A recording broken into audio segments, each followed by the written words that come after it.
अस्सलाम वालेकुम, मैं हूँ फ़राह इसाक। आज हम स्टार्ट करने लगे हैं approaches in psychology. Psychology is basically the study of mental processes and behaviour in context, यानी हमने स्टडी करना है कि जो लोग जैसा बिहेव कर रहे हैं ऐसा क्यों बिहेव कर रहे हैं, जैसा वो सोचते हैं वो वैसा क्यों सोचते हैं। इन बातों का जवाब ढूंढने के लिए मुख्तलिफ रिसर्चर्स मुख्तलिफ पॉइंट ऑफ व्यू देते हैं। तो इसका मतलब ये है कि जो अप्रोचेस है ना, ये दरअसल मुख्तलिफ रिसर्चर्स का या साइकोलॉजिस्ट का पॉइंट ऑफ व्यू हुआ करता है। इनकी खसूसियत ये है कि कोई भी पॉइंट ऑफ व्यू ना सही है और ना गलत है, लेकिन बस ये सबका अपना अपना पॉइंट ऑफ व्यू है, इसी से डिफरेंट पर्सपेक्टिव्स निकलती हैं। और यहाँ पे हम क्या करते हैं, हम डिफरेंट आंसर्स ऑब्टेन करते हैं। मसलन what is personality, what should be the subject matter of psychology, या कोई एबनॉर्मल बिहेवियर्स हैं, एबनॉर्मल साइकोलॉजी है और उसकी हमने रीज़न से ड्रॉ करनी है।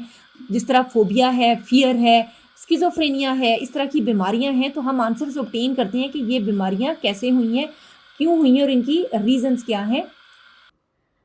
साइकोलॉजी की अप्रोचेस में जो हमारे पास मेन अप्रोचेस आती हैं उनमें हमारे पास सबसे डोमिनेंट है 19th सेंचुरी में। बेसिकली जब सिगमंड फ्राइड ने साइकोलॉजी की इब्तदा की, तो ये नए जो टाइम पीरियड है ये फ्राइड का टाइम पीरियड कहलाएगा। और फर्स्ट अप्रोच साइकोलॉजी में साइकोडायनेमिक अप्रोच कहलाती है। फ्राइड के ऊपर क्रिटिसिज्म के नतीजे में जो नेक्स्ट काम आया वो बिहेवियरल स्कूल ऑफ थॉट का था। दरअसल ये सारे के सारे लर्निंग प्रिंसिपल्स और लर्निंग थेरीज हैं, कंडीशनिंग है, वो सारा इसके अंदर आएगा। 1950s में ह्यूमनिस्टिक स्कूल ऑफ थॉट, यानी जो ह्यूमन फंक्शनिंग है, ये इससे कहीं ज़्यादा कॉम्प्लिकेटेड है जितना बिहेवियरल स्कूल ऑफ थॉट बता रहे हैं। कॉग्निटिव साइकोलॉजी है जो थिंकिंग पैटर्न को अहमियत देती है। उसके बाद बायोलॉजिकल पर्सपेक्टिव हमारे पास आती है। इस तरह हमें डिफरेंट अप्रोचेस नज़र आती हैं जो एक्सप्लेन करती हैं कि इंसानी रवैये किस तरह से शेप अप होते हैं और डिफरेंट एबनॉर्मेलिटीज़ कैसे जन्म लेती हैं। इसका आंसर देने के लिए हमारे पास डिफरेंट अप्रोचेस आती हैं। हम इन अप्रोचेस को ज़रा देखते हैं कि जो हमारे पास मेन अप्रोचेस हैं उनमें सबसे पहले साइकोडायनेमिक है, behavioural, cognitive, biological and humanistic. इनको हम ज़रा वन बाय वन देखते हैं कि इसमें हमारे पास क्या है। Psychodynamic, Sigmund Freud basically psychodynamic approach कहती है कि हम जो भी चीज़ें सोचते हैं, हमारा जो भी रवैये हैं, these are actually governed and controlled by unconscious forces, यानी हमारा लाशऊर का हिस्सा बहुत बड़ा है और हमारा जो शऊर है उसके मुकाबले में कंपैरेटिवली कम होता है। और हम बहुत सी हमारी जो हरकतों सकनात हैं, हमारी पर्सनैलिटी है, वो शेप अप होती है लाशऊर की वजह से। उसके अलावा जो बात है वो ये है कि हमारी पर्सनैलिटी शेप अप होती है इड, ईगो और सुपर ईगो की कशमकश की वजह से। उसके अलावा हमारी जो पर्सनैलिटी है ये शेप अप होती है, डिटर्मिनिज्म है, अपने जीन्स के इन्फ्लुएंस की वजह से। तो ये मेन कुछ पर्सपेक्टिव्स थी जो फ्राइड की पर्सनैलिटी थेरी से आती हैं। दरअसल हमने याद क्या रखना है कि जब भी हम कहेंगे ना, मसलन हम एक एग्जांपल ले लेते हैं एंजाइटी की, कि एक पेशेंट है एंजाइटी का, उसको क्यों एंजाइटी है, तो साइकोडायनेमिक पर्सपेक्टिव एक्सप्लेन करेगी कि उसके अनकॉन्शियस में कुछ अनरिजॉल्व्ड कॉन्फ्लिक्ट्स हैं जिनको वो हल नहीं कर पाया, और वो अनकॉन्शियस फोर्सेस दरअसल उसके अंदर एंजाइटी को ट्रिगर कर रही हैं। इस तरह से हमें आंसर्स मिलते हैं मुख्तलिफ रवैयों के, बिहेवियर्स के। या फिर ये कि उसके जो जीन्स हैं, डोमिनेंट जीन्स हैं, वो ऐसे जीन्स हैं कि जिनके अंदर एंग्सियस ट्रेट पाए जाते थे। जो फ्राइड था वो सिग्निफिकेंटली जेनेटिक्स और डिटर्मिनिस्टिक प्रिंसिपल्स का कायल था कि हमारी पर्सनैलिटी प्री डिटर्मिनेड है, प्री डिसाइडेड है और हम अपनी डेस्टिनीज लेकर पैदा हुए हैं। तो साइकोडायनेमिक दरअसल अनकॉन्शियस अननोन फोर्सेस को अहमियत देगी।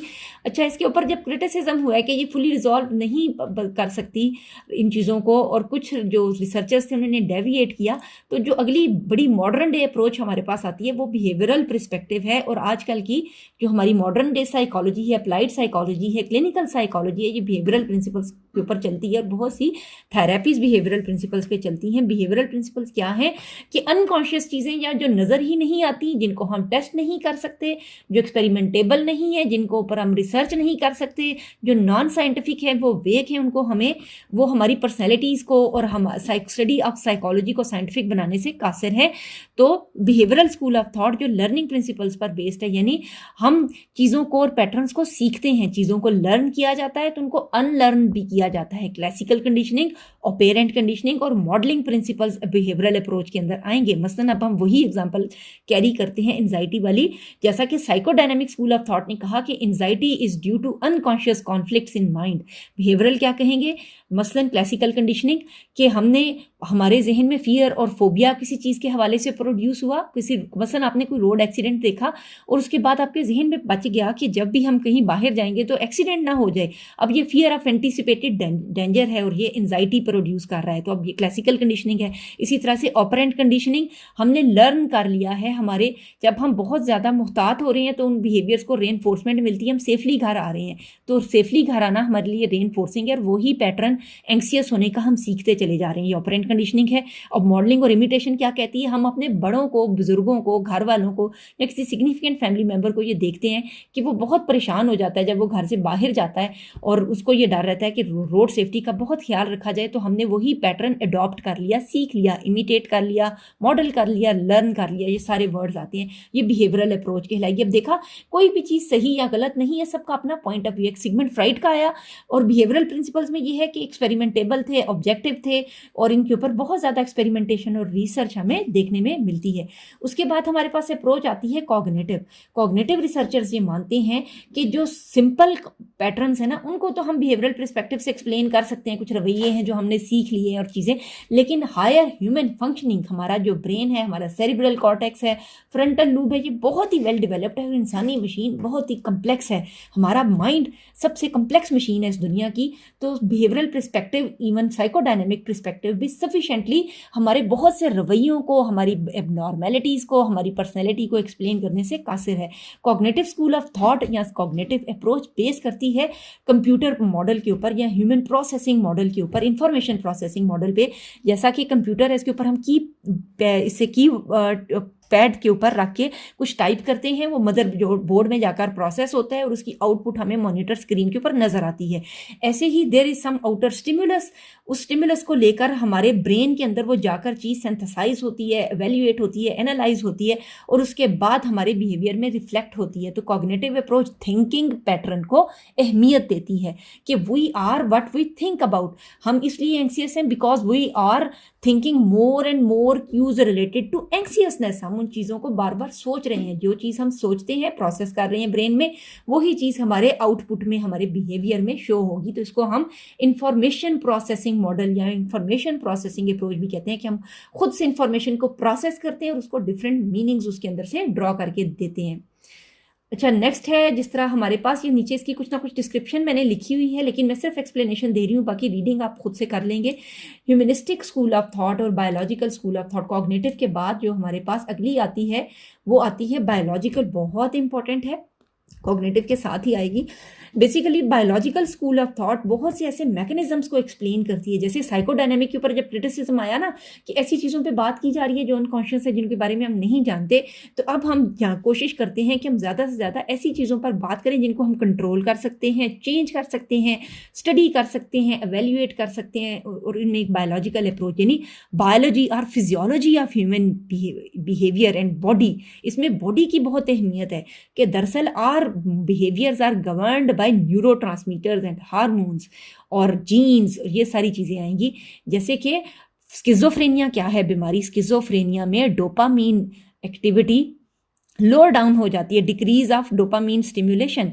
इसी तरह से डिप्रेशन में सेरोटोनिन एक्टिविटी घट जाती है और मैनिया में सेरोटोनिन एक्टिविटी इंक्रीज हो जाती है। इस तरह डिफरेंट जो न्यूरोट्रांसमीटर्स हैं ये हमारे मूड्स को अल्टर करते हैं।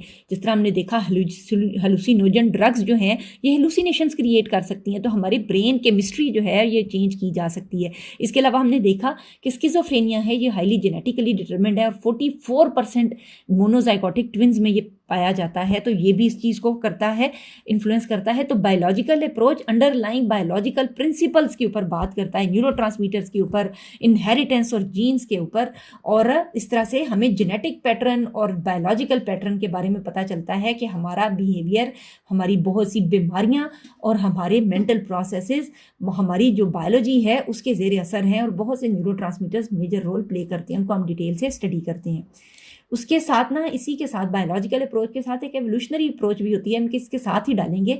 एवोल्यूशनरी पर्सपेक्टिव हमें बताती है कि एवोल्यूशन में जीन्स में इनहेरिटेंस के थ्रू हम बहुत से ट्रेट्स लेकर पैदा होते हैं। जैसे कि देखा, फ्राइड से बहुत डेविएट नहीं किया जाता, डोमिनेंट और रिसेसिव जीन्स की जंग है। दरअसल इंटेलिजेंस, पर्सनैलिटी ट्रेट्स, शक्लो सूरत के अलावा, फिजिकल कैरेक्टरिस्टिक्स के अलावा बहुत सी साइकोलॉजिकल ट्रेट्स और कैरेक्टरिस्टिक्स भी हम अपने जीन्स में लेकर पैदा होते हैं। मसलन हम इसलिए डिप्रेस्ड हैं कि हम we have adopted some depressed genes from our parents. हमें अपने पेरेंट्स से बहुत सी बीमारियां, बहुत सी एस्पायरेशंस, बहुत सी पॉजिटिव और नेगेटिव पर्सनैलिटी क्वालिटीज विरासत में मिलती हैं। और इन मैकेनिज्म को हम कहेंगे एवोल्यूशनरी पर्सपेक्टिव। हमारे एवोल्यूशन में, एवोल्यूशन एक ब्रॉड टर्म है, यानी ये पूरी ह्यूमन स्पीशीज की बात करती है कि ह्यूमन स्पीशीज भी बहुत से ट्रेट्स को लेकर अपनी अगली जनरेशन में पास ऑन कर रहे हैं। और उसके बाद रिसेसिव और डोमिनेंट जीन्स इंडिविजुअल लेवल पर हैं कि हर एक इंसान इंडिविजुअली डिफरेंट जीन्स को अडॉप्ट करता है। जैसे एक ही घर में रहने वाले बच्चों की शक्ल सूरत डिफरेंट होगी, उनकी पर्सनैलिटी की कैरेक्टरिस्टिक्स डिफरेंट होंगी, वो मुख्तलिफ तरह से ज़हीन या कुनज़हन होंगे, वो मुख्तलिफ शोबा हाइजात में एक्सेल करेंगे या पीछे रह जाएंगे। तो इस तरह उनमें इंडिविजुअल डिफरेंसेस होंगे। लेकिन evolutionary perspective overall human adaptability को और उनका इंटरेक्शन विद दी कल्चर को करती है, डिपिक्ट करती है। उसके बाद हमारे पास अगली अप्रोच आती है ह्यूमनिस्टिक। दरअसल पीछे जितनी भी अप्रोचेस आई हैं ये डिफरेंट पॉइंट ऑफ व्यूज को, डिफरेंट एक तरह से कह लें कि उनको फिल इन दी गैप्स को फिल करती हैं। ह्यूमनिस्टिक ये कहते हैं कि ह्यूमन बीइंग्स इन सब चीज़ों से बहुत मावरा चीज़ है। इंसानी जो ज़ात है वो बज़ाहिर नज़र आने वाले बिहेवियर को तोड़ने मरोड़ने से, सोचों से, फ़ायदे और नुकसान से, रेनफोर्समेंट और इमिटेशन के प्रिंसिपल से, जीन्स से, इन सब चीज़ों से मावरा चीज़ है। और इसके अंदर एक कॉन्सेप्ट आता है जैसे खुदी का या सेल्फ एक्चुअलाइजेशन का, कि we as a human being have a tendency to actualise ourselves. हम अपने आप को बेहतर से बेहतर इंसान बनाना चाहते हैं और यही हमारी पर्सनैलिटी की मेन एम्फसिस है। जब हमारी ये चीज़ जो एक तरह से सेल्फ एक्चुअलाइजेशन है ये हिंडर होती है तो हम बहुत सी एबनॉर्मेलिटीज़ का शिकार होते हैं। और अगर हम एक्सेल कर सकते हैं, हम पर्सनल ग्रोथ और सेल्फ डेवलपमेंट हासिल कर सकते हैं तो हम बेहतर महसूस करते हैं। और ये अपॉर्चुनिटीज़ दरअसल डिसाइसिव हैं कि हम किस तरह की पर्सनैलिटी के मालिक हैं और हमारी बहुत से आंसर्स यहाँ से ऑब्टेन होते हैं। उसके बाद हमारे पास लास्टली जो अप्रोच आती है वो आती है सोशियो कल्चरल अप्रोच। जिस सोसाइटी में हम रहते हैं वहाँ के नॉर्म्स और कल्चर्स, यानी उनके रसूम और रवाज, रिलीजन, थॉट पैटर्न, वहाँ के रवैये कैसे हैं, लोगों की एक तरह से इन्फ्लुएंसेस कैसे हैं, तो वो जो सोशियो कल्चरल इन्वायरमेंट है वो हमारी पर्सनैलिटी को और हमारे रवैयों को, बिहेवियर और मेंटल प्रोसेसेस को शेप अप करता है। इस तरह हमने कुछ मेजर अप्रोचेज इन साइकोलॉजी हमने पढ़ी हैं। और कुछ इसके अलावा भी हैं, जैसे एग्जिस्टेंशियल भी है सोशियो कल्चरल के अलावा, एक एग्जिस्टेंशियल अप्रोच भी हुआ करती है। एग्जिस्टेंशियल अप्रोच बेसिकली एक्सप्लेन करती है कि we are searching for the meanings in our life. अगर हम वो मीनिंग्स ड्रॉ कर लेते हैं तो हम अपने आप को बेहतर महसूस करते हैं और एक हमें अपना ज़िंदगी का गोल और ऑब्जेक्टिव मिल जाता है। अदरवाइज हम एक एग्जिस्टेंशियल क्राइसिस में चले जाते हैं।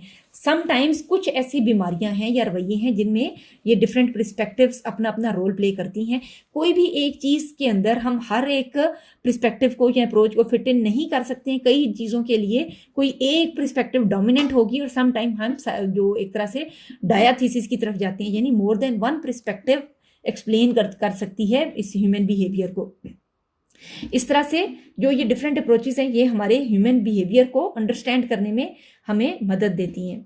मिलते हैं अगले क्लिप में। इन सारी पर्सपेक्टिव्स को मैं वन बाय वन एक्सप्लेन करने लगी हूँ और इसको हम डिटेल से पढ़ेंगे अगली क्लिप्स में। मेरे चैनल के साथ बंधे रहिएगा, लाइक और सब्सक्राइब कीजिएगा। अल्लाह हाफिज़।